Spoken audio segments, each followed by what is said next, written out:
to express our gratitude to Mr. and Mrs. Abe and Sylvia Wintman, Abraham Tzvi ben Yitzchak Chaim, and Sarah Bluma Bas Kalman Mordechai HaKohen for their decades of devotion to the school.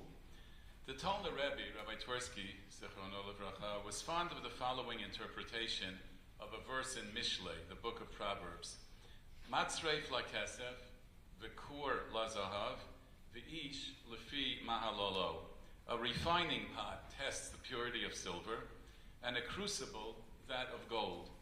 And the nature of a person is determined by his praise, lefi mahalolo.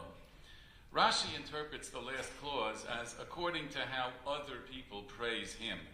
You can tell the essence of a person by what others say about him, what others find praiseworthy about him.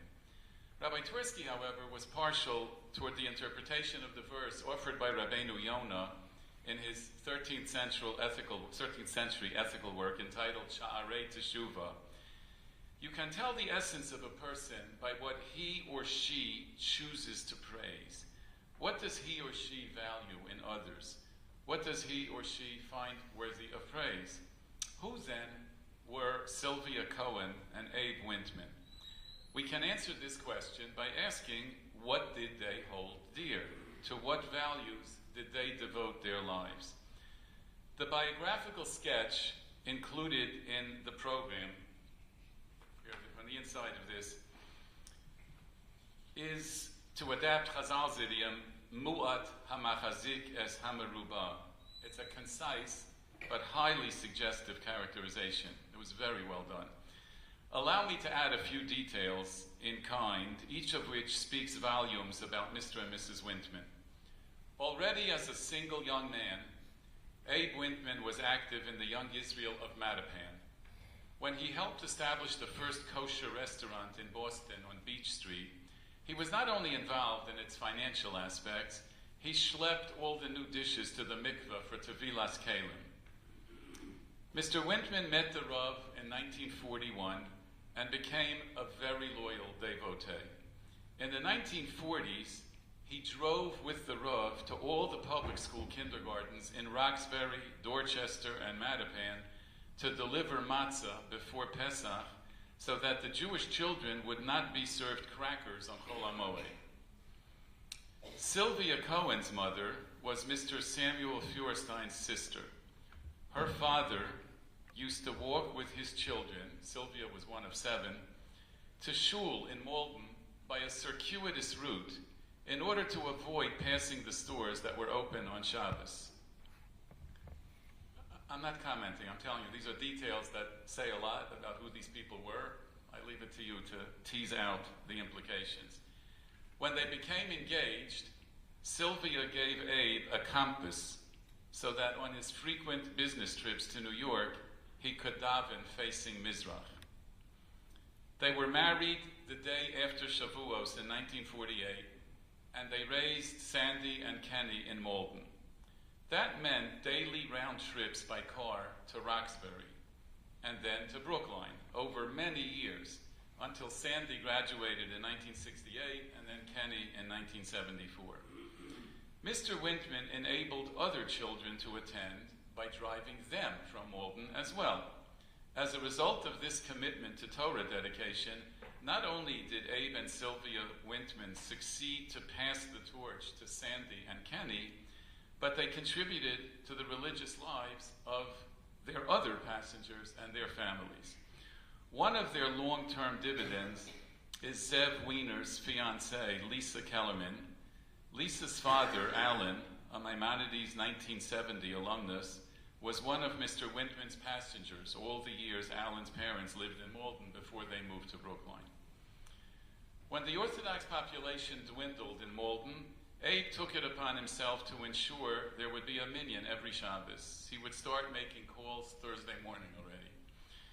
The Gemara in Ksubos, Daf Kuf Yud Aleph Amud Beis, quotes the pasuk from the beginning of Parshas Va'eschanan that we recite every Monday, Thursday, and Shabbos as the Kohen advances toward the Torah to begin the first Aliyah. V'atem hadveikim b'Hashem Elokeichem chayim kulchem hayom. You who cling to the Lord your God are alive today. So the Gemara asks, V'chi efshar lidabuke b'shechina? Is it possible for a human being to cling to God? And the Gemara's answer is that we achieve this by clinging to God's representatives, the Talmidei Chachamim of each generation. Abe Wintman, with Sylvia's enthusiastic support, spent hours each week in the service of Rav Soloveitchik, Zecher Tzadik Livracha. He used to say, the rabbi cannot discuss halacha or philosophy with me, but when he drives with me, he relaxes for a while, and that's important. Mr. and Mrs. Wintman's loyalty to the Rav expressed itself also in their unstinting devotion to Maimonides School. They joined the team of solicitors who helped the Rav finance its early years. Abe always made himself available to Rav Soloveitchik during business hours, no less than in the evenings and over weekends. Sylvia was an active member of the Women's Auxiliary. They were generous benefactors of the school and were honored at its banquet in December 1988. They were each extraordinarily kind people, and as a couple, they expressed this in their loving care of their extended family. Abe's mother and two sisters, and Sylvia's mother and siblings. I want to acknowledge the presence of Mrs. Marcia Cohen from Peabody, whose husband, Olav Shalom, was Sylvia's brother, and of two relatives who arrived from Israel to honor the memory of Abe and Sylvia. Mrs. Sonia Sampson, now of Yerushalayim, had been married to Sylvia's brother Herbie Cohen, Zichrono Livracha, and her son Morty, a first cousin of Sandy and Kenny, came in from Efrat to accompany his mother. You heard him recite the Kel Molei Rachamim. Sylvia's mother, who was sick for many years, lived with them and was cared for by them with great devotion. Although observant families within her age group were no longer settling in Malden, Sylvia refused to move because she felt her mother would be more comfortable in familiar surroundings. After her mother died, Sylvia began volunteering in the Maimonides Library, and she became its most faithful volunteer. She was also its patron, donating materials and funds. The Gemara in Makos, Chav Beis Amud Beis, states, Omar Rava, Kama tipshoe she'or inshe, dekayeme mekame sefer Torah, velo kayeme mekame gavra rabba. How foolish are most people. They rise in the presence of a sefer Torah, but they do not rise in the presence of a sage who embodies and personifies the Torah. Mr. and Mrs. Wintman accorded due honor to Sifrei Torah, to be sure, but more significantly, they had the spiritual sensitivity to honor appropriately those who represented Torah in the flesh.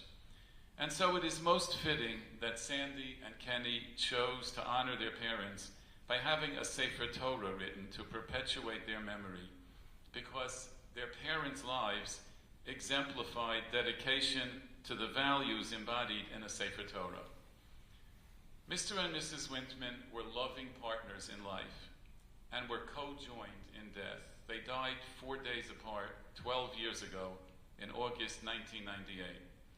Their joint matzeva has a clause from the pasuk that we recite before Musaf on Shabbos in Av HaRachamim, a pasuk from David HaMelech's elegy for Shaul and Yonatan, who had been killed in battle by the Pelishtim on Har HaGilboa.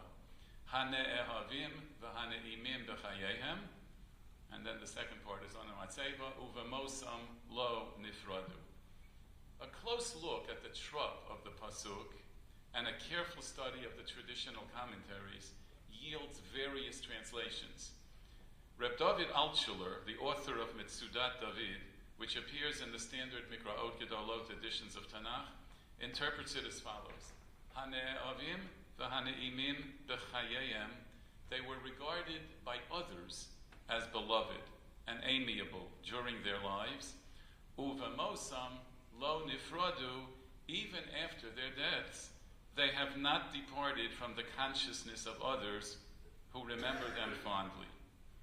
We have gathered today to remember Abe and Sylvia Wintman, and this new Sefer Torah will help our community remember them for many years to come.